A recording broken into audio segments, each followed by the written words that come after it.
तो हेलो दोस्तों, नमस्कार। आप सभी का स्वागत है फिर से मेरे एक नए वीडियो में।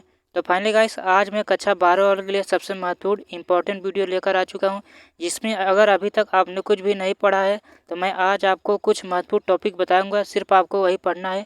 तो सबसे पहले खंड क से स्टार्ट करेंगे। तो यहाँ गद्य गरिमा हम देख सकते हैं 6 चैप्टर दिया गया है। तो इसमें से आपको 3 जीवन परिचय याद कर लेना है। जैसे देख सकते हैं फर्स्ट में है राष्ट्र का स्वरूप, ये चैप्टर का नाम है। उसके बाद इसके लेखक हैं वासुदेव शरण अग्रवाल, ये जो कि बहुत ही महत्वपूर्ण है। उसके बाद तीसरा चैप्टर है अशोक के फूल, इसके लेखक हैं आचार्य हजारी प्रसाद द्विवेदी। तो आपको इनका भी जीवन परिचय याद कर लेना है। उसके बाद इसमें से डॉक्टर APJ अब्दुल कलाम, हम और हमारा आदर्श चैप्टर का नाम है। आप 3 सिर्फ यही जीवन परिचय याद कर लेते हैं तो आपका 8 नंबर कहीं भी नहीं जाएगा। तो मैं आपको एक जीवन परिचय खोल के यहाँ पर दिखा देता हूँ कि आपको किस प्रकार से याद करना है। तो यहाँ पर देख सकते हैं डॉक्टर अग्रवाल का जन्म सन 1904 ईस्वी मेरठ जनपद के खेड़ा ग्राम में हुआ था। तो आपको इनका जीवन परिचय याद कर लेना है। तो मैं सिर्फ आपको यहाँ दिखा देता हूँ और इनका जीवन परिचय प्लस कृतियाँ, यही 2 चीज़ आपको याद कर लेना है। तो आप चाहें तो भाषा भी इनकी थोड़ी बहुत देख लेना, क्योंकि आपके पास ज़्यादा समय वैसे बचा नहीं है।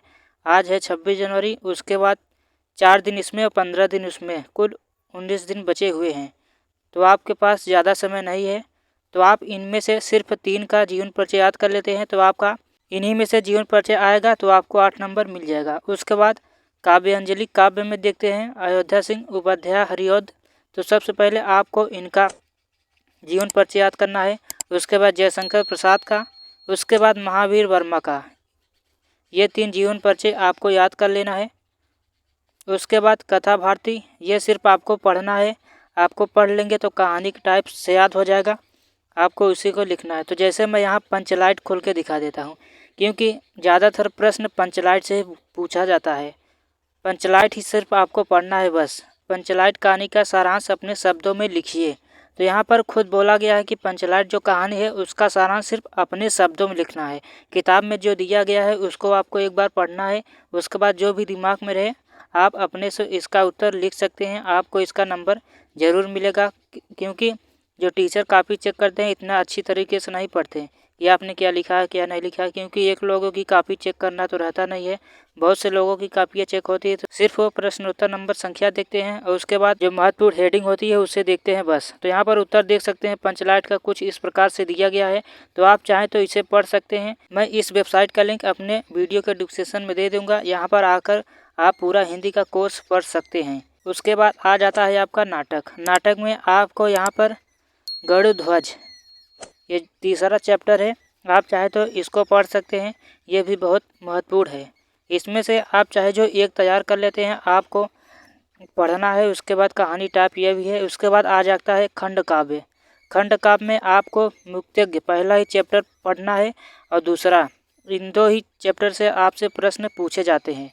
और चैप्टर 6 ये भी बहुत महत्वपूर्ण है। तो आप चाहे तो इन तीनों चैप्टर को एक बार ज़रूर पढ़ लें अच्छी तरीके से।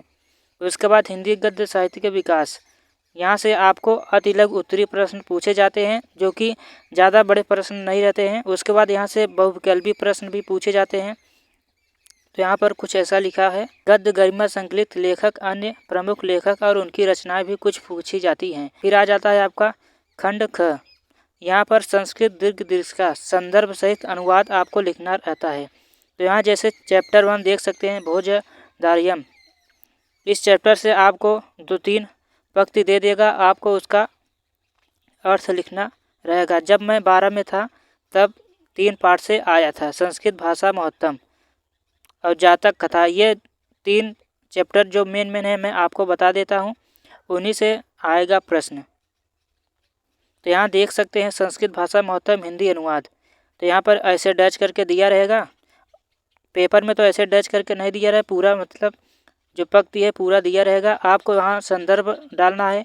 उसके बाद संदर्भ में क्या लिखेंगे, प्रस्तुत गद्यांश हमारी पाठ्य पुस्तक संस्कृत दीर्घ के संस्कृत भाषायाम महत्वपूर्ण शीर्ष से उद्धृत है। उसके बाद अनुवाद डाल के, यह देश धन्य है जहाँ मनुष्यों की पवित्र मनों को प्रसन्न करने वाली, उच्च भाव को उत्पन्न करने वाली, शब्द राशि को जन्म देने वाली देववाणी संस्कृत सुशोभित है। तो आपको कुछ इस टाइप से अपने से लिख देना है। आपको यह नहीं करना है कि मुझे यह प्रश्न नहीं आता है। प्रश्न आपको सभी लिखना है। आपके पास टाइम सिर्फ 2 घंटे का मिलेगा। उसके बाद आपका संस्कृत के बाद आ जाता है व्याकरण। व्याकरण में संधि, शब्द में सूक्ष्म अंतर, अनेकार्थी शब्द, अनेक शब्दों के लिए एक शब्द, संस्कृत शब्दों में विभक्ति की पहचान करना और वाक्य में त्रुटि मार्जन। तो यहाँ से आपको शायद 15 नंबर का क्वेश्चन बनेगा बस। और उसके बाद काव्य सौंदर्य के तत्व, इसमें से इन तीनों का सिर्फ आपको क्या करना है, इनका परिभाषा और उदाहरण एक एक याद कर लेना है बस। रस का परिभाषा और अलंकार का परिभाषा, छंद का, इनमें से थोड़ा थोड़ा और परिभाषाएं अंदर की जो हैं इनके प्रकार, उनको भी याद कर लेना है सिर्फ परिभाषा भर। उसके बाद आपका आ जाएगा पत्र लेखन, पत्रों के प्रकार या भेद, अच्छे पत्र के गुण, नियुक्ति आवेदन पत्र, बैंक विभिन्न व्यवसायों से संबंधित, ऋण प्राप्ति हेतु आवेदन पत्र, सफाई हेतु संबंधित अधिकारी को प्रार्थना पत्र। तो यहाँ पर मैं एक पत्र आपको ओपन करके दिखा देता हूँ, क्योंकि यहाँ पर काफ़ी लोग क्या करते हैं, बहुत से मिस्टेक कर देते हैं पत्र लिखने में। चलिए देख लेते हैं। ये वाला प्रश्न बहुत ही महत्वपूर्ण है। तो यहाँ देख सकते हैं प्रश्न क्या बन रहा है, अपने जनपद की किसी विद्यालय में शिक्षक के रूप में कार्य करने के लिए अपना आवेदन पत्र विद्यालय प्रबंधक को प्रस्तुत कीजिए। तो यहाँ उत्तर देख सकते हैं। उत्तर में कैसे लिखा गया है, सेवा में शिक्षा निदेशक लखनऊ। तो आपको अपने मन से जो डालना रहेगा डाल दीजिएगा। उसके बाद आपको यहाँ एक हेडिंग ऐसे बनाना है, विषय सहायक अध्यापक पद के लिए आवेदन पत्र महोदय। उसके बाद यहाँ पर दिनांक मार्च 2010 के हिंदुस्तान टाइम में प्रकाशित आपके विज्ञापन के उत्तर में मैं हिंदी सहायक अध्यापक पद के लिए आवेदन कर रही हूँ। मैं शैक्षणिक योग्यताओं एवं अन्य जानकारियों का विवरण इस प्रकार है। तो चाहे तो आप इस प्रकार से लिख सकते हैं, नाम, पिता का नाम, जन्म तिथि, अस्थायी पता, शैक्षणिक योग्यता। उसके बाद आपको अपना यहाँ पर हाई स्कूल, इंटरमीडिएट, बीए, ये सब तो आप कर नहीं रहे, इंटर तक कर रहे हैं, तो यहाँ तक आप डाल देंगे कुछ भी ऐसे। उसके बाद अन्य गतिविधियाँ आप चाहे तो डाल सकते हैं, या फिर अस्थायी पता, इसे ज़रूर डालें। तो उसके बाद देख सकते हैं ये पूरा ख़त्म हो जाएगा। तो उसके बाद आपका आ जाता है निबंध। निबंध में कई प्रकार के निबंध पूछे जा सकते हैं, तो आपको टेंशन लेने की कोई ज़रूरत नहीं, क्योंकि निबंध जो पूछा जाएगा वो आपसे संबंधित ही पूछा जाएगा, ताकि ऐसा निबंध पूछा जाता है ताकि बच्चे उसको लिख सकें। तो चलिए, मैं यहाँ पर देख सकते हैं कई प्रकार के निबंध दिए गए हैं, तो मैं एक निबंध यहाँ पर खोल के आपको दिखा देता हूँ। जैसे देख सकते हैं यहाँ है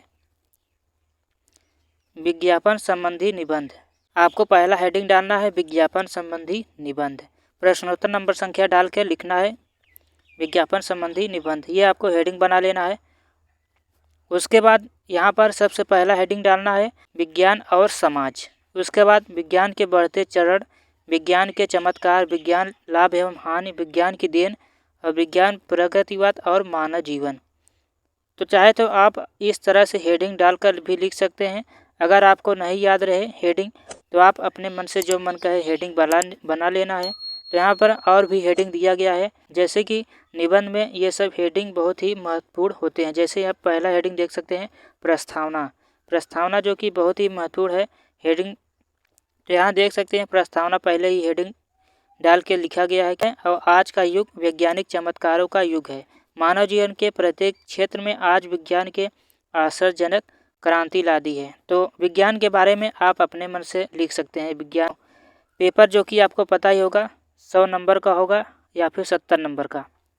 तो आप लोग जाइए पेपर अच्छे से दीजिए, और चैनल पर नए हो चैनल को ज़रूर सब्सक्राइब कर लीजिए, क्योंकि मैं आपके लिए बहुत ही इम्पोर्टेंट प्रश्न लेकर आता रहता हूँ, और जो मैं वो वीडियो आपके लिए बनाता हूँ जो कि बहुत ही महत्वपूर्ण आपके लिए है।